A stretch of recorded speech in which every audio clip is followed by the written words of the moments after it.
মানুহে মানুহৰ বাবে যদিহে অকণনে ভাবে সুধাকণ্ঠৰ কালজয়ী গীতৰ আধাৰতেই হাতত দান পাত্ৰ লৈ তিতাবৰৰ বৰহুলা ৰজাবাহৰ বৰফুকনখাট গাঁৱৰ কেইজনমান যুৱক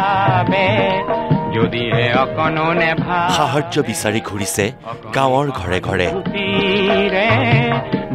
গাঁওবাসীয়েও পাৰ্যমানে সহায় কৰিছে মানুহে মানুহৰ বাবে কাৰণ গাঁওখনৰ দৰিদ্ৰ সীমাৰেখাৰ তলৰ প্ৰয়াত মুখেশ্বৰ বৰাৰ দুৰ্ভগীয়া পৰিয়ালটোৰ 5জন সদস্যৰ 3জন সদস্যই জটিল তথা একাধিক ৰোগত আক্ৰান্ত হৈ শয্যাগত দৰিদ্ৰতা আৰু আৰ্থিক অনাটনৰ বাবেই লাভ কৰা নাই উপযুক্ত চিকিৎসা কণমানি সন্তানসহ পিতৃ মাতৃৰ জীৱনলৈ নামি আহিছে কাল অমানিশা সেয়ে গাঁৱৰ সচেতন যুৱকবৃন্দই বিপদগ্ৰস্ত পৰিয়ালটোক অকণমান চিকিৎসা সাহায্য প্ৰদান কৰাৰ মানসেৰে হাতত দান পাত্ৰ লৈ সহায় বিচাৰি ওলাই আহিছে খুব দুৰ্ভাগ্যজনক কথা মানে আপোনালোকে কেমেৰাত দেখিছে ঘৰৰ 3জন পৰিয়ালৰ এইটো অৱস্থা প্ৰধানকৈ এই শিশুজনৰ কথাটো ভাবি আচলতে গা কঁপি উঠে কাৰণ তেওঁৰ মাতৃভাগৰ যিটো অসুখ হ'ল এতিয়া এই মাতৃৰ এই শিশুটোৰ কাৰণে এতিয়া জীয়াই থাকিব লাগিব সেইবাবে আমি গাঁৱৰ কেইজনমান যুৱক লগ লাগি পেলাই আমি একো কৰিব নোৱাৰিলোঁ অলপ গাঁৱৰ পৰা সংগ্ৰহ কৰিবৰ কাৰণে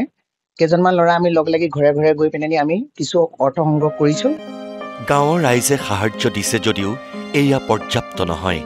সেয়েহে গাঁৱৰ ৰাইজে মুখ্যমন্ত্ৰীৰ লগতে বিধায়ক তথা স্থানীয় প্ৰশাসনলৈ অনুৰোধ জনাইছে অকণমান সহায় কৰি এই দুৰ্ভগীয়া পৰিয়ালটোক উদ্ধাৰ কৰক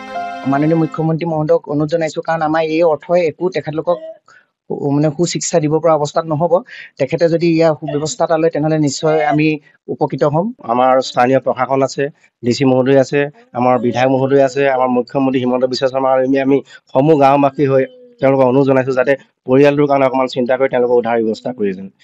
ৰোগাক্ৰান্ত পৰিয়ালটোৰ সদস্যয়ো সহায়ৰ বাবে কাতৰ আহ্বান জনালে মানৱ দৰদী মুখ্যমন্ত্ৰীক মই মুখ্যমন্ত্ৰী ছাৰলৈ এটাই বিশেষ অনুৰোধ জনাইছোঁ কাতৰ অনুৰোধ জনাইছোঁ আমাৰ এই অসুখীয়া পৰিয়ালটোক যাতে তেওঁ উন্নত চিকিৎসা কৰি দিয়ে যেন ছাৰ আমাৰ আৰ্থিকভাৱে বহুত দুৰ্বল গতিকে ছাৰে আমাক সাহায্য কৰি যেন আমাৰ পৰিয়ালটোক উদ্ধাৰ কৰে যেন এই অসহায় পৰিয়ালটোক সহায় কৰিবলৈ আপুনিও সাহায্য আগবঢ়াব পাৰে ভাৰতীয় ষ্টেট বেংকৰ 33913807060 একাউণ্ট নম্বৰত মুখ্যমন্ত্ৰী তথা অসমবাসীৰ অকণমান সহায় এই দুৰ্ভগীয়া পৰিয়ালটোৰ বাবে হ'ব আশীৰ্বাদ স্বৰূপ কেমেৰা পাৰ্চন বিকি হৰিজনৰ সৈতে তিতাবৰৰ পৰা শশাংক দত্ত নিউজ লাইভ